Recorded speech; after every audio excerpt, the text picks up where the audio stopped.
we don't have concerns that he's testifying. The only concern really is that baka may maniwala because I'm sure it's going to be amplified.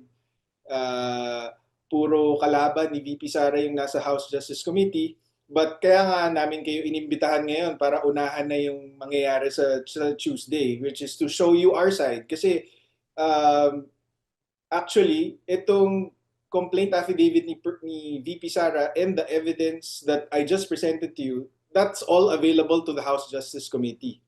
And yet, when they talk about Ramil Madriaga, they talk about him like he's the smoking gun, he's the missing link to all of this.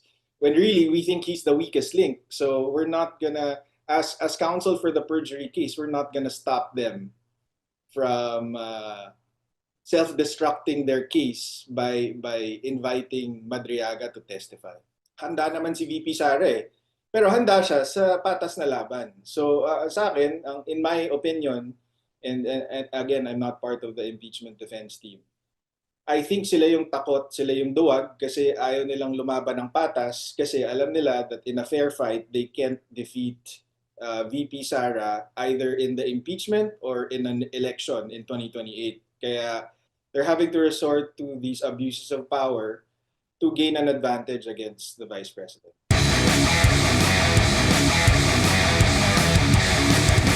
Attorney Pao, based on the evidence you have against Ramil Madriaga, ano po yung mensahe natin na nais iparating sa House Committee on Justice, especially ngayong na-invite na si Madriaga sa April 14 hearing? Sa inyong pananaw, sir, should they carefully consider before allowing Madriaga to speak and magpresenta ng mga umano'y evidence niya against the Vice President?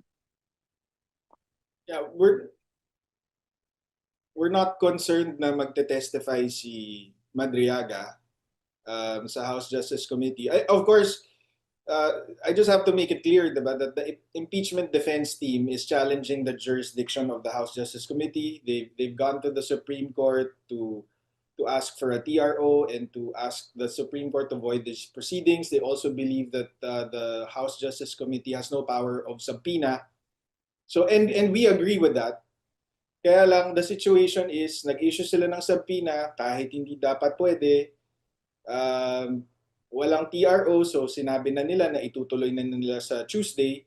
So that's the situation para sa amin as counsel for VP Sara in the specific perjury complaint versus Madriaga. We don't mind because we know that whatever he says are lies.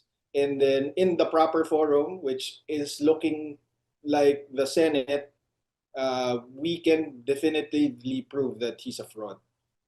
So we don't have concerns that he's testifying. The only concern really is that baka may maniwala because I'm sure it's going to be amplified.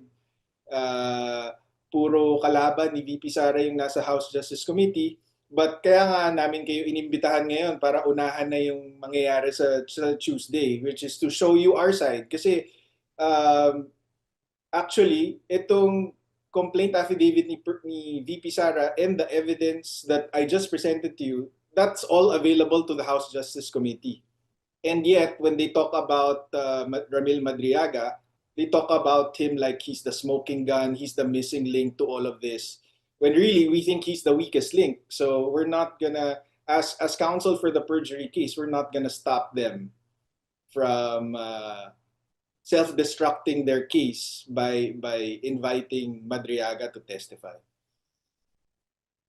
Sir, last question from my end, sir, since open yun na po yung pagdulog nga ni VP Sara doon sa Supreme Court. Marami pong mga tumutulig sa Vice Presidente dito nga sa pagdulog niya sa Supreme Court at sinasabi na ito'y pagtakas po daw sa accountability and sinasabi po nila na tinatakbuhan ni Vice President Sara Duterte yung pagdinig ng House Committee on Justice. Your comment on this, sir? I don't agree with that kasi handa naman si VP Sara eh. Pero handa siya sa patas na laban. So sa akin, in my opinion, and again, I'm not part of the impeachment defense team. I think sila yung takot, sila yung duwag kasi ayaw nilang lumaban ng patas kasi alam nila that in a fair fight, they can't defeat VP Sara either in the impeachment or in an election in 2028. Kaya they're having to resort to these abuses of power to gain an advantage against the Vice President. Thank you, Attorney Pao. Thank you, Jason. Next question, Manny Vargas, Super Radio, DZBB. Hey, Manny. Hi, good morning po. Attorney Panelo, sir. Good morning. Manny Vargas po.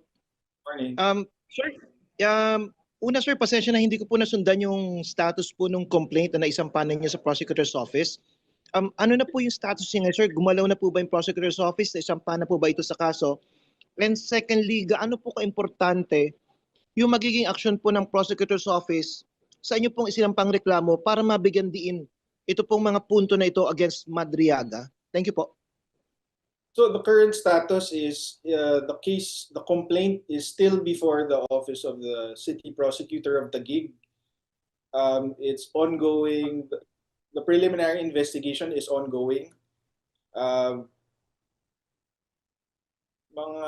Siguro mga almost 3 weeks ago was the first setting for preliminary investigation. Humingi sila ng pagkakataon na so in that setting dapat magsasubmit sila ng counter affidavit, but they weren't ready.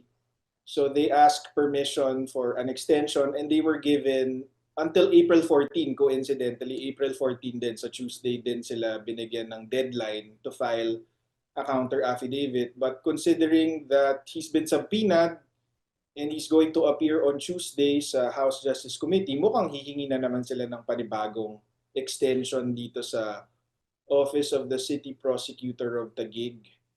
Now, how important is the perjury complaint and the Office of the City Prosecutor's action on it? Sa amin mahalaga because if they dismiss it, baka ang dating sa publiko is totoo pala yung sinasabi ni Ramil Madriaga. Pero kapag final nila yung complaint sa korte, sa RTC Taguig, nangangahulugan na merong basehan yung mga sinasabi namin na perjurious itong testimony ni Ramil Madriaga. Kaya, dahil napaka-importante niya, at nasabi ko na to noon, our complaint affidavit is 340 pages. VP Sara's own complaint affidavit is supported by 7 testimonies of other witnesses, and yun nga, maraming evidence, documentary evidence, kasi we wanted an airtight complaint para kahit na mapolitika itong complaint na ito, kasi of course the city prosecutor is under the DOJ, may hirapan silang utusan na i-dismiss, or kaya pag utusan nilang i-dismiss naman, halatang minaniobra, because as far as we're concerned, we presented an airtight complaint. Attorney, sorry po, pahabol lang. Since you mentioned po na magpa-file sila ng counter affidavit nila sa April 14 kasabay nung pagharap niya sa House. Kung sakali po ba, sir, na may mga bago siyang sasabihin doon sa House na contrary po doon sa information na hawak ninyo, na pwede pang magpalakas ng inyo pong reklamo sa prosecutor's office, yung po ba'y pwede pang magbago or magsasabit po kayo ng additional information against Madriaga doon po sa perjury complaint? Pwede po bang magamit yun?